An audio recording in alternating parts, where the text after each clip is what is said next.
Alright guys, we've got some huge Forsaken news today, from new Veronica gameplay to Hytoko finally addressing the soul drama and even the reveal of the purple guy's skin. You don't want to miss this. Let's jump right in. Firstly, we've got some brand new Veronica gameplay to break down, and this clip gives us a lot more to work with than before. Hytoko dropped another video in the Forsaken Discord, and right away we can see Veronica attempting to stun a cool kid with her skateboard. She goes in for the move but fails, getting hit with a walk speed override. Now, this is actually really important. It shows us that Veronica's skateboard ability isn't just for movement, it works as a stun mechanic too. That means you'll be able to use it both to get yourself out of a chase and to help teammates escape when things get rough. From what we've seen, it also doesn't look too hard to land, which makes it even stronger. But the skateboard isn't the only thing we should be paying attention to in this teaser. If you look closely at the environment, you can actually spot what looks like a blue dude graffiti tag sitting on the wall. This is most likely connected to Veronica's spray paint ability. We knew graffiti was going to be part of her kit, but this is one of the first times we've gotten to see how it might actually appear in-game. It's a small detail, but it tells us that her gameplay is going to have more layers than just skating around. It's about strategically placing graffiti and using it to her advantage. Another thing worth pointing out is the character icons. Veronica now has a brand new render showing her mid-skate, which honestly looks really clean. That said, it's been confirmed that this render is only a placeholder for now, so expect an even more polished one to replace it later on. On top of that, we also got a glimpse of what seems to be a black and white Veronica skin. While it's not fully clear what this skin is yet, there's a strong chance it could be a Y2K inspired skin, which would honestly fit her aesthetic really well. And lastly, you can spot a completely new skin limping away in the clip. This one is called the Love Bug skin, featuring a pink and white color scheme. It's not totally finished yet, as both the skateboard and spray paint need to be finalized, but even in this early stage, the design looks really solid. The community's already reacting really positively to it, and I can easily see this becoming one of her most popular skins once it's fully released. Next up, we've got word of a Loomian Legacy collab coming to Forsaken, and of course, like with anything Forsaken related these days, there's already some drama surrounding it. But let's start with the collab itself. So, over in Loomian Legacy, an ominous new structure is going to spawn in Trick Retreat's Haunted Woods, with the event officially going live on October 10th. Now, I'll be honest, I don't personally play Loomian Legacy, so I can't break down all the details of what this structure means for that game. But from the Forsaken side of things, this collab almost certainly means new skins. If we look at past collabs, that's been the standard approach, exclusive skins or cosmetics tied to the event, which both games benefit from. So while it hasn't been confirmed exactly what Forsaken is getting out of this yet, it's safe to say skins are the most likely outcome.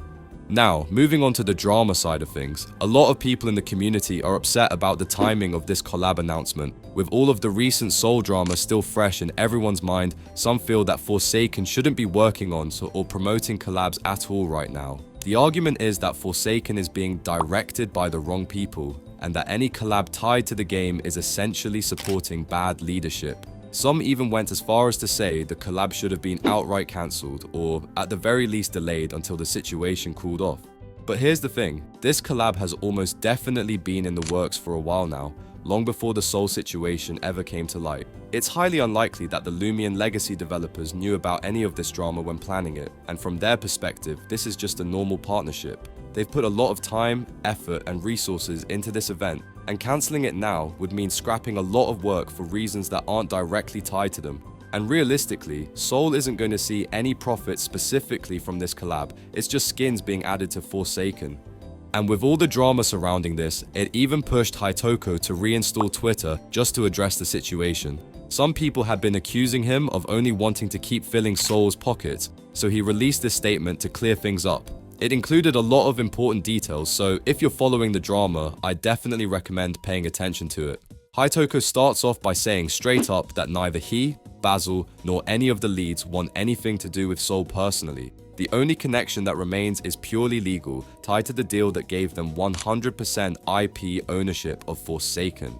He explains that when the handover happened, there were only two options. Either Soul gets a portion of game revenue, or the game gets sold to a massive Roblox studio for tens of millions of dollars, which would have turned Forsaken into a corporate cash grab. They chose the first option to keep Forsaken alive. He also confirms that Soul's cut is exclusively from in-game revenue. If you buy merch or anything outside of Forsaken, that money goes straight to the dev team and supports development. None of it touches Soul.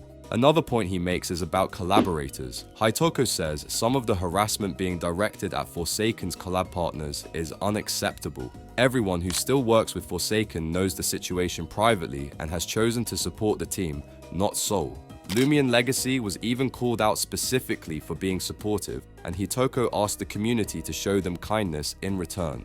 When people asked why this couldn't have been said earlier, Hytoko doubled down on the NDA. The contract legally prevented them from disclosing any details about the deal, and breaking it would have meant massive lawsuits. He even shared proof of the NDA existing through an email receipt, though he can't share the contract itself. Hytoko also directly apologized. He said he understands people feel betrayed or upset, and admitted that back in May he made a mistake by tweeting that Soul wasn't getting money. At the time, the deal hadn't been fully signed yet, and he let his own hope cloud his judgment. Looking back, he said he probably would have kept quiet even without the NDA out of fear of harassment, but he still regrets not being clearer. He reassured everyone that nothing is changing for the game itself. Development continues as normal. New killers, survivors, maps, events, and reworks are all still being worked on. Starting a new project under a different group was brought up, but Hytoko said that would be legal loophole hell and impossible to do without risking everything. Forsaken is here to stay.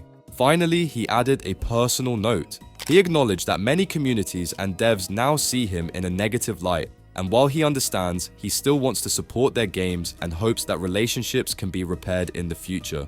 Personally, I do feel for Hytoko and the dev team. They were put in an extremely tough situation and, at the end of the day, are just doing their best to keep Forsaken alive. Sure, there are situations Hytoko could have handled a bit better, but overall I think they've done the best they could for the game and don't deserve the amount of backlash they've been getting. But what do you guys think? And lastly, we've got some really exciting news about a brand new skin coming to Forsaken, Purple Guy. If you don't know, this skin has been teased for a little while now, and it's meant to be a Dragon Ball style fusion between Cool Kid and Blue Dude. Honestly, that concept alone is such a unique idea and already makes Purple Guy stand out as one of the more creative skins we've seen in development. Recently, Alex has been teasing the community with several previews of Purple Guy, and each one shows off just how much thought is going into this skin. The first teaser we saw was actually an intro concept, and it's awesome. It shows Cool Kid and Blue Dude performing the iconic Dragon Ball fusion dance, merging together to transform into Purple Guy. Not only is that a clever reference, but it also makes for a really cool intro animation that fits perfectly with the character's concept. We also got a look at Purple Guy's corrupt nature design. Alex put up a poll asking players which version they preferred, and the community overwhelmingly voted for the design we're seeing now. This is most likely what we'll be getting in-game, and honestly, it looks fantastic. On top of that, we even got a closer look at his face. You can clearly see it's a blend of both Cool Kid and Blue Dude. Cool Kid's face sits in the background, while Blue Dude's smirk takes center stage. The combination actually works really well, and it makes Purple Guy feel like a proper hybrid of the two.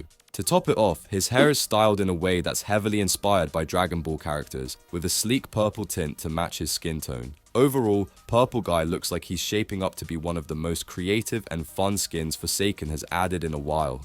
And that's everything for today's Forsaken news. As always, let me know your thoughts down in the comments, and don't forget to like and subscribe for more Forsaken updates.